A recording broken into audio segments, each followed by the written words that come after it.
Well, g'day everyone and welcome to Life in the Peloton, presented by Rapha, our title sponsor. I'm Mitch Stocker and I've got a different episode for you this week. We're back on the road, back to my first race of the season.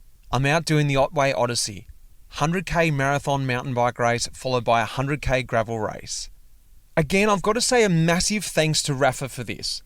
Not for sponsoring the podcast this time, but for opening my eyes up to this new world of cycling.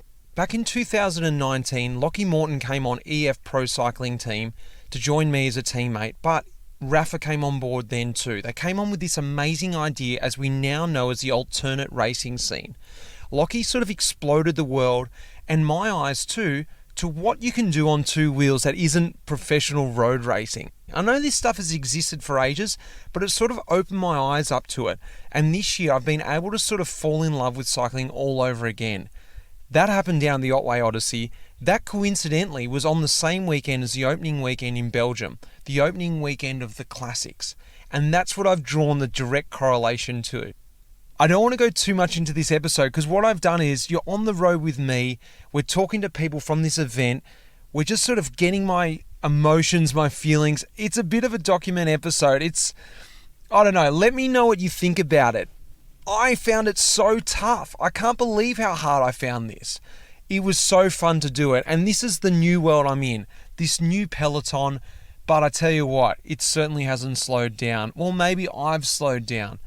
Who knows? Guys, I'm not going to tell you too much more. This story tells itself. Sit back on the road with me and enjoy this one.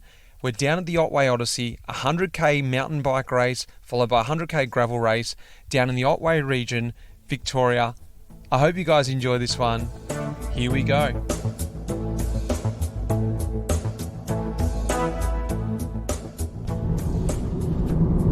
Well, here we are. I'm back in the car again, driving to a race. Would you believe it? A little bit different this time. I'm heading down to the Otway Odyssey. That's a 100k mountain bike race, followed by, I think, 94k gravel race the next day. All down in the Otways. I'm driving myself in my own car, and a much more vigorous packing job because I was like, well, there's no team there. There's no one there to back me up. I've got to bring everything myself. So I know everyone listening to this is probably just going, yeah, well, mate, welcome to the real world. That's how it is. But I'm so not used to that. I just had to pack my kit and everything else went there. Wash my bikes, pack my bikes in the car. So nice little reality shock to me. I'm happy though. I'm quite happy going to a race because it's all that stuff I just said makes it exciting for me. It's new. It's a mountain bike race, marathon. I know I'm going to get my ass kicked. I'm nowhere near fit enough, but that's how I want to approach it. I want to absorb this race, feel the atmosphere, and just go as hard as I can.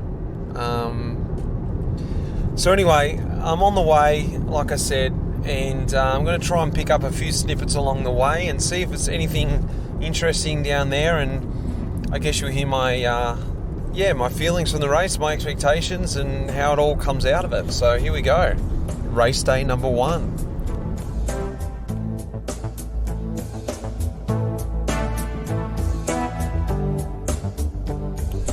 Alright, we're here at the sign-on. I've got my numbers. I'm speaking to a couple of boys here who are G'ing up for the 100 as well. Who am I speaking to here? My name's Jack.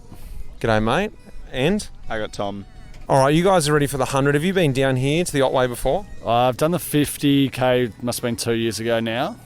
Made it through that, so yeah, stepping up for the big challenge this year, which is exciting. Have you done some training in preparation? Not enough, but feeling comfortable enough that we should be right to get through it. Even if it is 6 to 7 hours, I think. So, are you feeling that comfortable? Well, you've been out just sort of plugging away, doing some long dogs, have you? Oh, not long enough, but we'll see how we go. Mentally, you're ready. You're ready for a big day. Yeah. What about you? I haven't touched the mountain bike yet. And I'm doing the 100 as well. We'll see how it goes. I've done a lot of kilometres on the road bike, but nothing on a mountain bike just yet. What about technically? I've never raced down here. I've never ridden in the Otways. What's it like technically? It's beautiful. technically, it's pretty up and down. There's some really fast stuff. I know there's like the red carpet section, which is just a glamour, couple of Ks of sort of fast, but not overly technical sort of riding, which is just loads of fun. Other than that, I haven't been up this way since last time. So going to be a quick reminder of what it's like out there tomorrow, I think.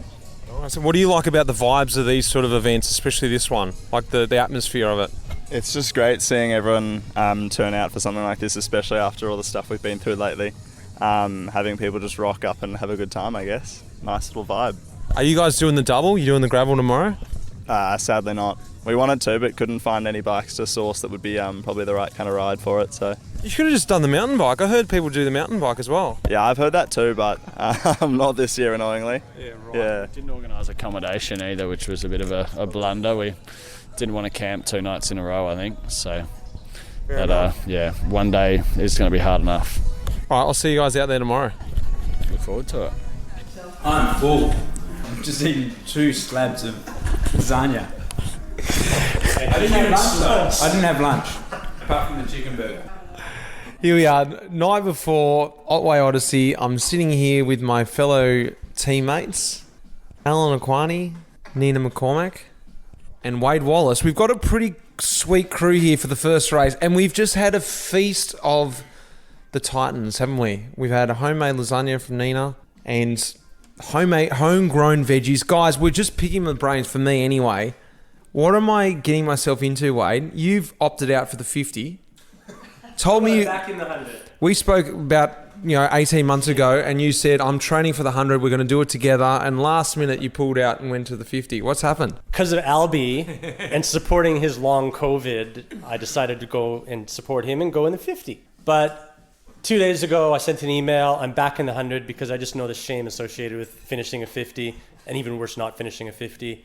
And I'm in the 100. You're back in? I am in the 100. I didn't know that. I am. It's because most years when I do the 100, I'm not a good starter. I'm not really a good finisher either, but I always seem to come up to Phil Anderson, and it's kind of like at the finish and ride in together with Phil. This has happened a couple years now. And it's sort of a little bit of a, a thing that I kind of like coming in with a guy like that. But Phil has COVID right now, so Phil's not going to be in it. So maybe I'm back to 50. I don't know. What in saying that, what's your advice then? Because it sounds like you start more reserved and finish strong. Is that a good sort of tactic? No, I wouldn't say I start reserve. I go as hard as I can, but I'm just not as fast as these guys who do go hard and keep that. But I seem to sort of, I think that self-regulates me to be able to finish strong. Yeah, so it's actually, when I think about it, you do the 50 and I don't know, there would be something so missing from finishing the 100 and having everybody, there's something that they've all shared together and you're not in on that, so.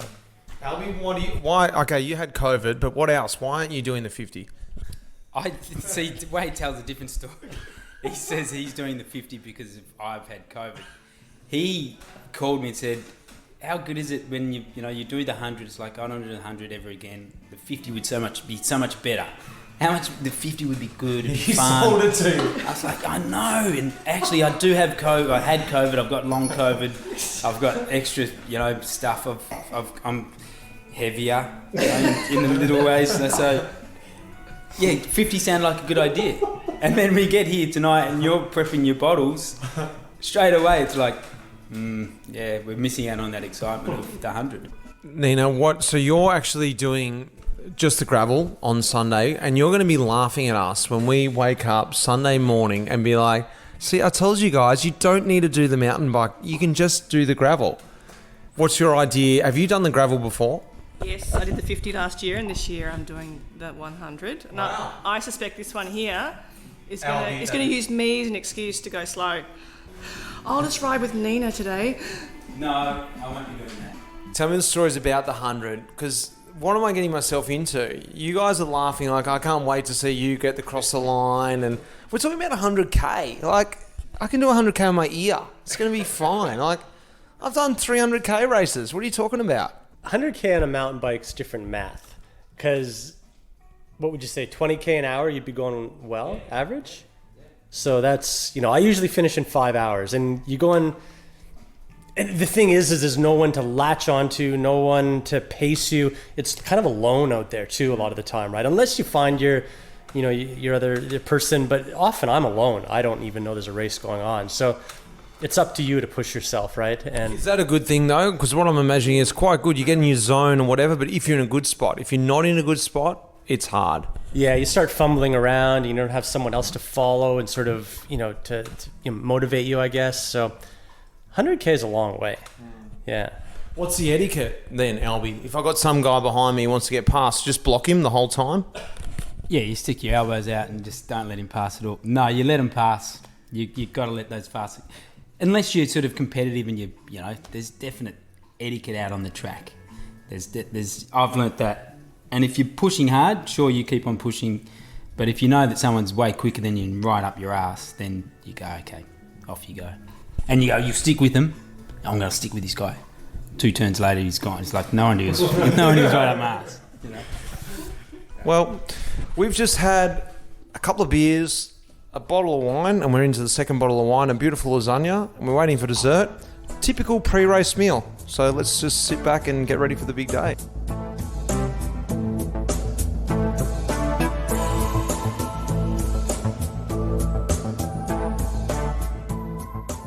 Who we got? Mitch. Mitch soon. Yeah, nice to meet you. Henry. Courtney. Right, boys, you guys are in for the 100. First time? No, we're doing 50. 50? Is that why you're so relaxed here? We're shorties, yeah. Yeah, right. What are you feeling for today? I'm not prepared at all. I was supposed to give up the darts and I've been smoking a pack a night every week this week. Well, you increased it. You're like, I'm getting close to the event. Night shift, yeah, I'm not feeling good. So it's going to be a painful day. Why'd you sign up for this? To try and get fit. And it hasn't happened. Clearly didn't work. Where are you, Henry? Yeah, we're just hanging on today, going for a ride and have a good time. I would say much the same. Yeah. Just a leisurely ride, get it done, enjoy it. And the vibe out here, it's good, isn't it? Like, there's a bit of nerves. There's something about actually putting yourself down for something like this, opposed to just meeting up and going for a 50k mountain bike ride. I'm nervous. Why am I nervous? Who cares? That's it. Good to be here. Good to get out of bed nice and early and come and have a go. So hopefully we survive. See you for a beer after? Very nice.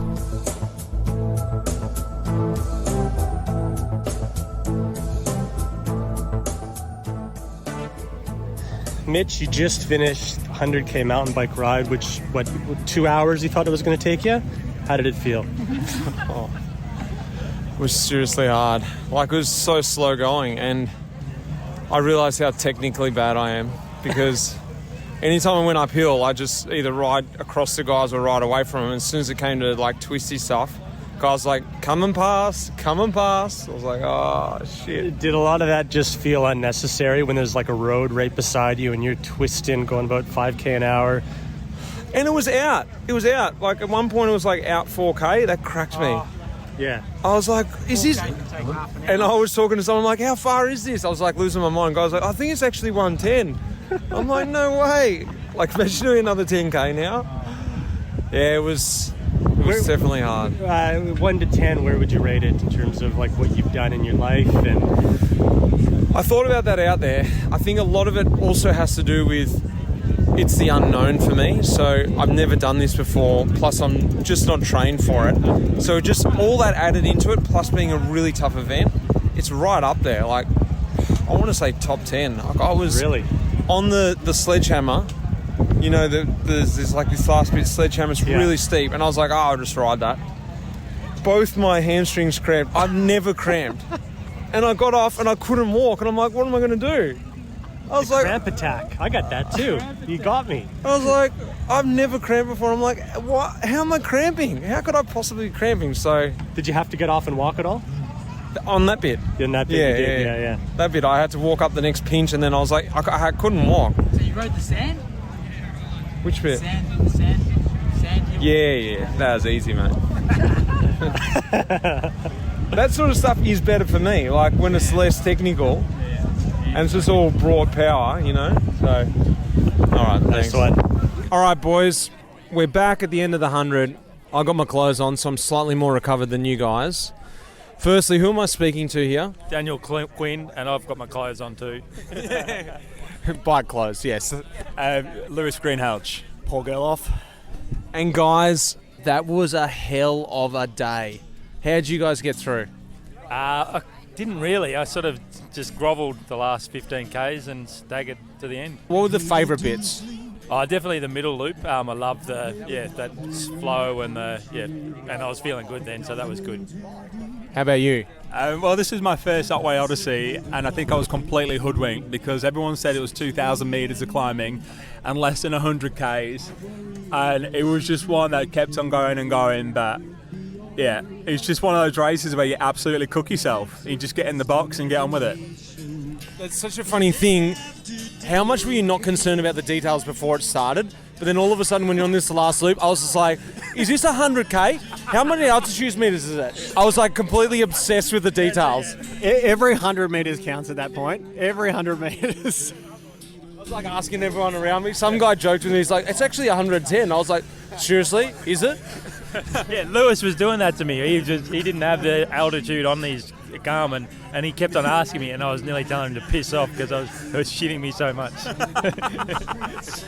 I actually, looking back at it, yeah, I have to agree that the middle loop was pretty sick. It was hard though, like looking down and seeing the Ks sort of like literally crawl by. I think the ideal distance for me would be like 75K or something. What do you guys think? I'd like the 75K, but then would you just go harder and you'd be cooked at 50K?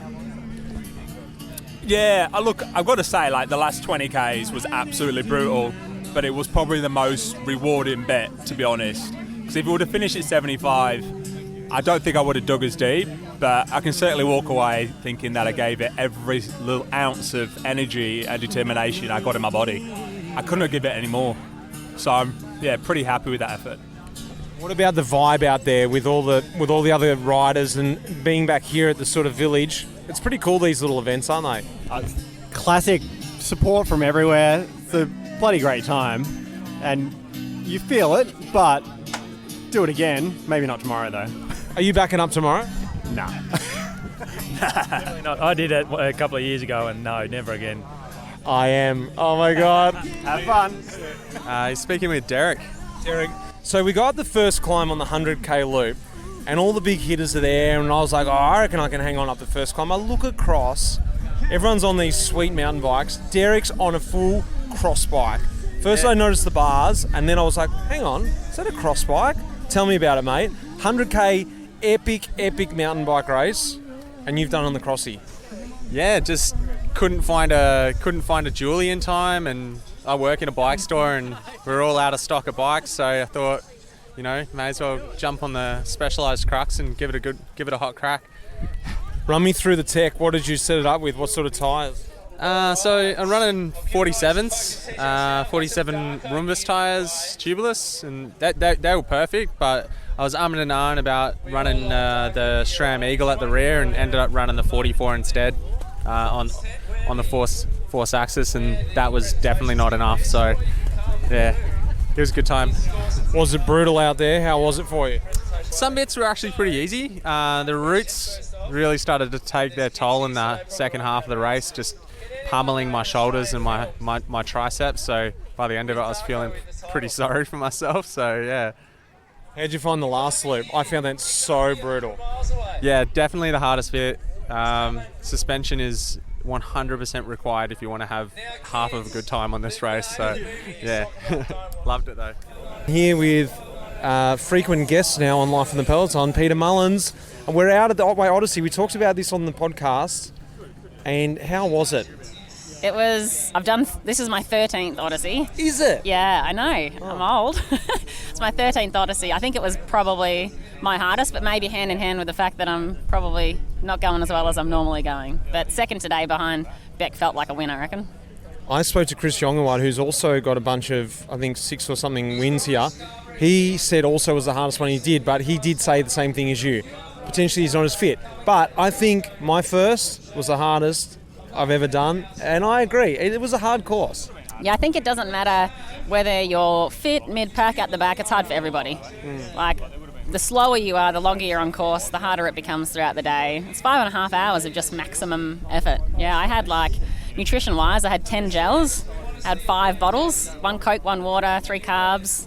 Yeah, now I'm in line for hot dogs and pizza. What part did you like about today? I love the single track, and that's kind of where I separate myself from the other girls on the podium. So that's my favourite part. But, I mean, it wouldn't be the Odyssey without 3,000 metres of climbing. That's what makes it such a beast of an event.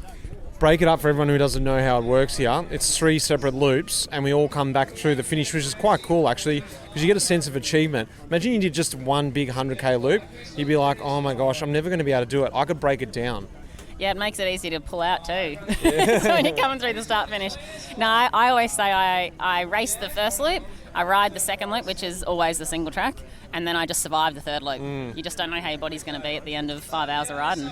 Third loop was brutal, yeah. Yeah, that climb just didn't end. No. I had it actually up on my Wahoo. I was waiting for that top corner, but even the descent didn't give me the joy a descent normally gives me. It was a horrible descent. Did you walk up the sledgehammer or did you ride it? Normally, I've actually ridden it in previous years, but it's usually earlier in the race. But I was walking up and my calves were cramping so bad I couldn't even walk on my toes. I had to walk flat-footed. I didn't know if I was going to make it to the damn top. I have never cramped in a race, and I went up there, both my hamstrings cramped, so I got off the bike, went to walk, couldn't walk, so I'm like, what am I going to do? So I had to just get back on and just cramp it out right up there. Just brings you to a different level. Like, you just feel like a normal, everyday person. You've been a professional bike rider, and then you're walking up this hill cramping. It was an amazing event.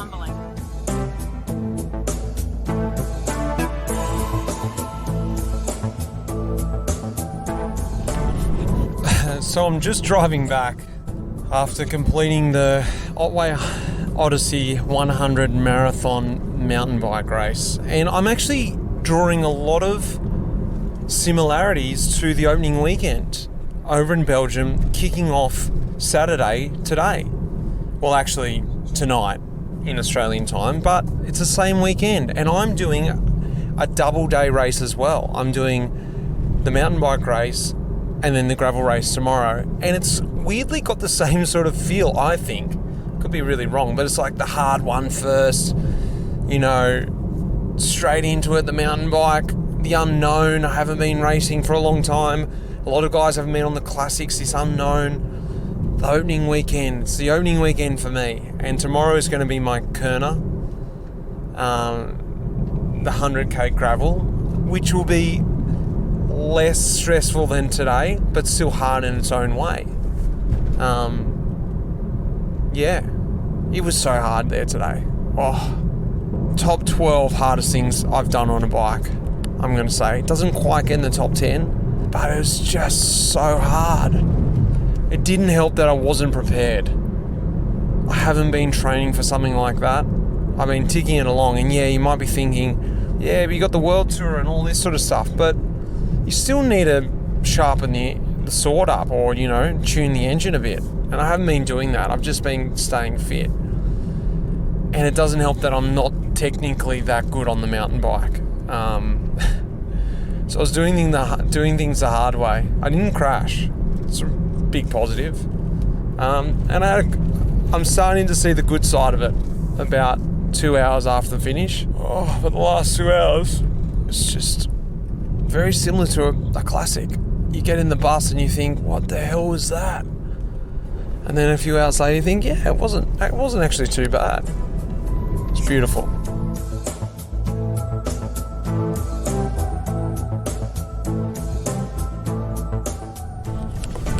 We're on the famous road back up from Apollo Bay to Forest for day 2, Kerner Brussels Kern. The 100k gravel, and I am feeling like I've done Umlaut Newsblad yesterday. My legs are sore, my back's a bit achy. I'm sitting in the car with Wade Wallace. Wade, how do you feel after that big 75 yesterday, mate? Yeah, the 75 was the event to win, and I think we did that. But I was pretty broken, and until I had a couple cups of coffee this morning, I didn't think I was going to do it, but it's miraculous what coffee does, and now that the rain is cleared and we're on dry roads, I'm kind of looking forward to it. It's a fun day. We did have rain right up until this point. It's amazing. It's weird, this road to forest. You just get rain or fog all the way up, and then suddenly you get up and you're above it. It's not really a good sign if we're starting and finishing here, is it? We've got to go down and come back. It's climbing today, isn't there? Yeah, there's a bit of climbing, but it's kind of cool. It's an enduro kind of format, if you're familiar with the mountain bike enduro, with its timed sections. So that really breaks the dynamic of it, where it's like on, and then everyone stops for a drink, or even a coffee van, I think, is out there too. So it's pretty unique in that way, and like even the people straggling will catch up with the good people, and it's all very inclusive, this type of format, and not nearly as hard as yesterday.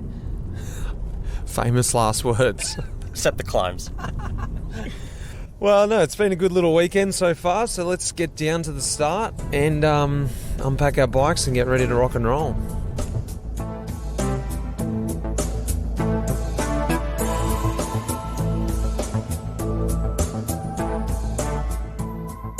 $65-kilometre stop, I guess it is.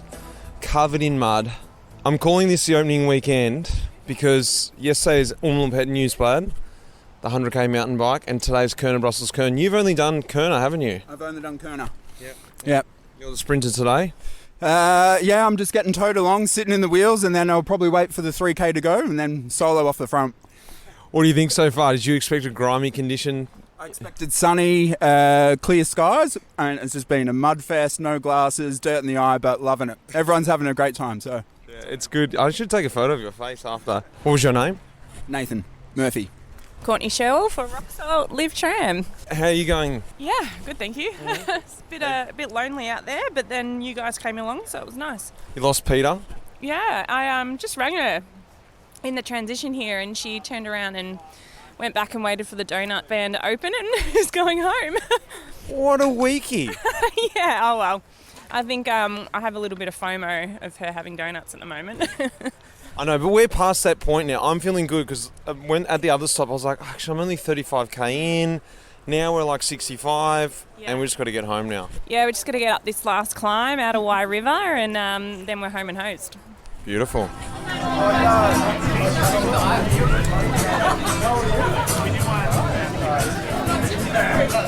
I'm speaking with third of the day, Matt Bird. It was an epic race. It was a gravel race, but it was closest thing to a road race I've experienced so far this year. Mate, how was it out there? I think it was the hardest road race I've ever done on a cross bike. Super slushy and just like cold the whole day. Lucky we were going as hard as we possibly could, so we stayed pretty warm. It was crazy for me because once we got to the top of that first climb, very hard climb, it was really bad weather, and actually I was losing a lot of morale. I was like, this is just a crap day. But we came on the coast and all of a sudden it was warm. Yeah. The beach was there and my morale went through the roof. Yeah, I always forget how nice it is along the Great Ocean Road. It's probably one of the best places to ride. And tell me about the last climb. So today you could stop and regather because there was only timing points. Did you guys do that, or did you guys just ride straight through all the stops? No, we stopped at all the timing points, which is nice. Got to clean the glasses and get some water and a bit of food. And then the last climb just sort of split at the bottom, and then we all rode as hard as we could to the top, and just in ones and twos. Was there a bit of respect in the stopping points, like everyone ready, or everyone just sort of like pissed off when they got ready? No, it was pretty respectful. The secret to gravel racing is if you can leave 10 seconds after everyone else at the feed stop and then gain that 10 seconds back, you're effectively 10 seconds up the road. So did you know your position at the end, or did you have to wait for the official timing to come in? Lucky they got live timing, and because it splits up so quickly into ones and twos, it's pretty easy to work out where you are roughly on the road. Yeah, okay. And now what's next for you? Are you going to continue to do all these gravel events, or are you going to go back on the road? I think we'll stay doing the gravel, and then got a big season of cyclocross coming up. Hopefully we get a national series this year, so it should be a bit of fun. Awesome, mate. Well, it's been a good vibe down here. I love the vibe, my first event, so it's always like this, is it? It's my first time here, but it's excellent. I'll be back. We've got the two softest guys in the whole event here. The 100Kers reduced to 75, and again today in the 100Kers pulled out the feed zone. We've got 2 non-finishers of the opening weekend. You guys, your classic season is in trouble. Tell me, Wade. We got a race coming up in a couple of weeks, and we don't want to peak too early, so I think we're right on track. I would almost call that Paris-Nice. So you got a stage race coming up in 2 weeks. So Paris-Nice is around the corner, and I tell you, if I had 2 DNFs in the opening weekend, I'd be like, I'm going to have to go home and just really turn the screws for Paris-Nice because I wouldn't need to get through that. Well, that was my first thought. That's what I said to Albie, is that, this is probably good. Like, we'll just train through, and if anything, it really is going to knock me into gear. But then I realized the race is only 2 weeks away, so it's taper time. You should have dug deep today. Today could have been a good training day. Get some Ks in the legs. What happened out there, Albie? You just, you got to the top of that climb and you just, for lack of a better word, soft-cocked it. Yeah, it could be seen that way, but I see it slightly different. I think we went beyond and over yesterday, so we had to pull back a bit today. Because it was meant to be 50, we did 75 or 78, probably one of the hardest 78s for a little while. And then today, just needed to back off with that little bit more just to sort of get us going for the next 2 weeks. Don't want to peak too early. Wade, tell me about the vibe today, because you noticed something different to other years. Generally, it's really big for the Otway 100, the Odyssey, and then the gravel event sort of dies away, but it's actually pumping. I'd almost say it's more busy than yesterday. Why? Well, I think what they did was they put the 30K race today, so that meant like parents didn't have to choose between the 100K or whatever, the mountain bike race for themselves and their kids, right? So they moved that today so that they could do them both, which was really good and adds to the vibe and good for the sponsors and foot traffic around the village. Every year I see, like, at first the gravel ride was all mountain bikes. The next year a few more gravel bikes. Now I think we were the only ones riding mountain bikes. So it was, you could just see the progression of gravel racing in this country by, that sort of barometer. It was full on. It was absolutely full on. And I spoke to third place. Yeah, Matt Bird. He got third. And he said it was just like full gas, going up the climb, epic watts. I wish I knew all the watts he said, but it was some crazy numbers. But it's a real scene, isn't it? The gravel scene, it's proper. Yeah. It's kicking off. Matt Bird, obviously, but they definitely give it a red hot crack. And the good thing about this, the format is there is timed out zones, so you can chill out for a bit, race really hard, regroup, and then race hard again, and then so you have 2 of those zones that you get to sort of chill out for a bit. Just a testament to how hard yesterday was. The winner of yesterday's race, Sam, he pulled out early. He did the 50K as well with us, just behind us. Yeah. And but he just left it all out there yesterday. And Peter Mullins as well turned around. She got second. She went so deep yesterday, and like those, place getters just they didn't have a lot left. So that's how hard yesterday was. What happened to Mitch Stocker out there? Did he get through both days? Mitch Docker did all right, considering yesterday was pretty amazing. But today I was expecting big things from Mitch. And unfortunately, a puncher early put him out of the race. Strategic puncher, I like to call that. Protected the ego, didn't get dropped. So, how did you find the race, Mitch? How did you feel your first gravel race back? It was quite tough, actually. And I would have loved to have done it with fresh legs, just to see how it would have gone. I was very, very fatigued from yesterday, but I really enjoyed in terms of the atmosphere. I met some great people, and for me, it's really what it is about this year. And again, I'm reminded of it, is that it's not just this World Tour has to be that mentality of, or even domestic racing, or even continental race, pro-continental, or whatever you want to call it. It's very singular mindset, and you got no time to talk to anyone or get to know them. You don't care. But this is just, it's hard. And we're all going hard. But there's moments where you just meet someone and just have a chat, and you're still going hard next to them. You're probably doing the threshold, but you're having a chat, and you're like, all right, I got to get going. And it's just a new atmosphere doing the same thing, and it's opening my eyes up to it. So they're here for different reasons. Yeah. And I'm buckled. I'm completely buckled, and I'm looking forward to having 2 days off. So who am I speaking with? Peter Peter? Trebank, yep. Did you do the 100k today? No, I did the 50. How'd you find it? It was tough. That hill going up the Otways, it's a heart destroyer. It was hell, wasn't it? It just kept kicking up, going on forever. It did. And those 14% climbs in there, kills.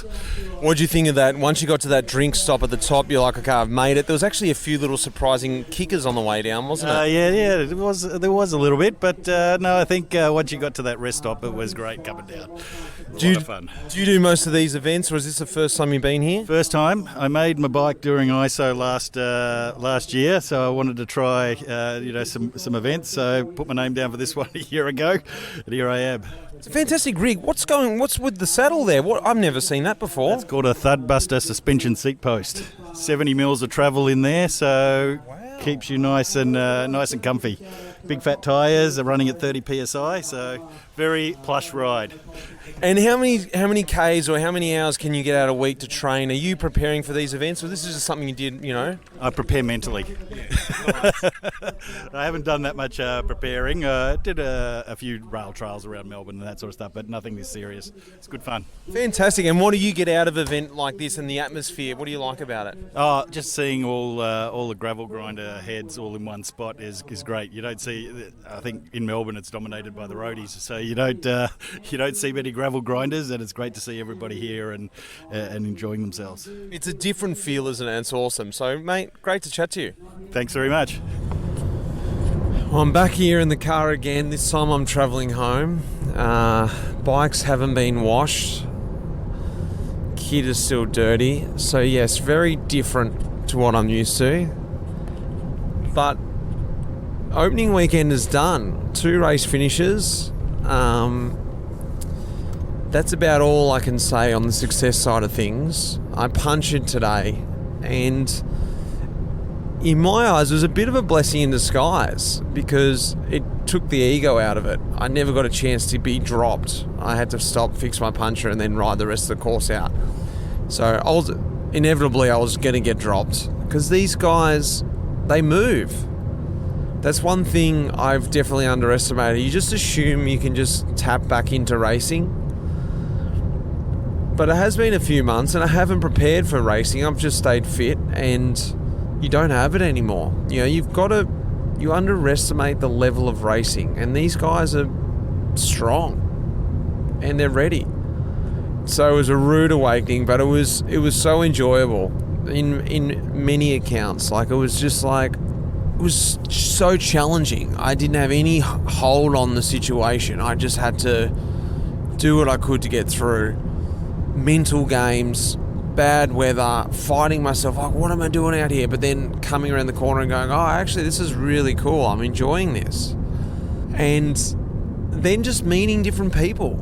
I've really loved the atmosphere around the event and these events that I'm going to be in. This is something that I tapped into a little bit last year when I was in Spain. I went to a few of these events. I thought it was just really cool. You can go there, don't think about it too much, don't stress about it too much.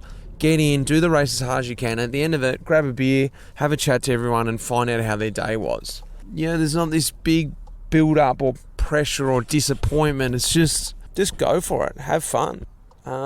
Sure, go as hard as you can. So, my Umlaub Newsblad, I'm in a good spot. Probably not the form that I need, but, my opening weekend was great. Bring the season on now. Next up, Paris-Nice, I guess.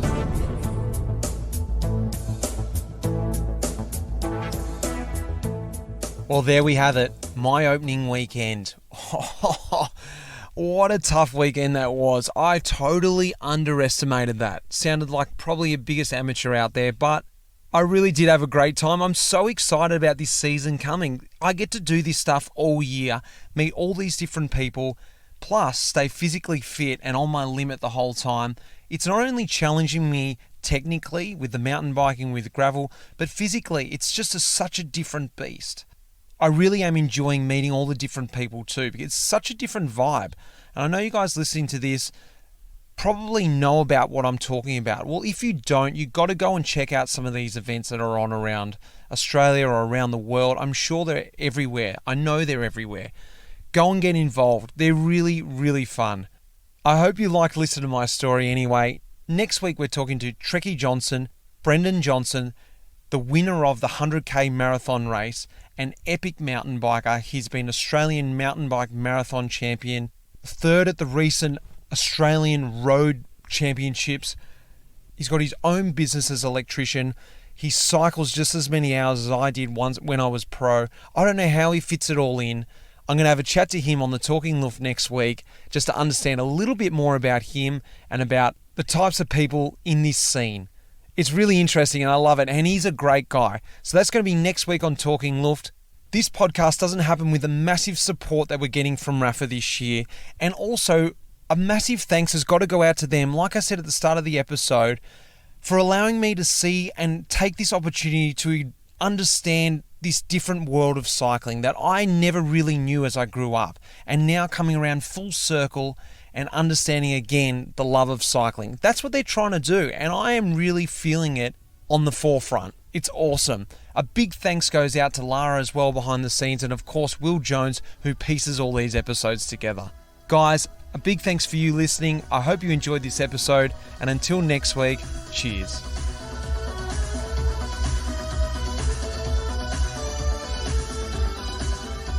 The music in this episode was composed by Pete Shelley. Cheers, mate.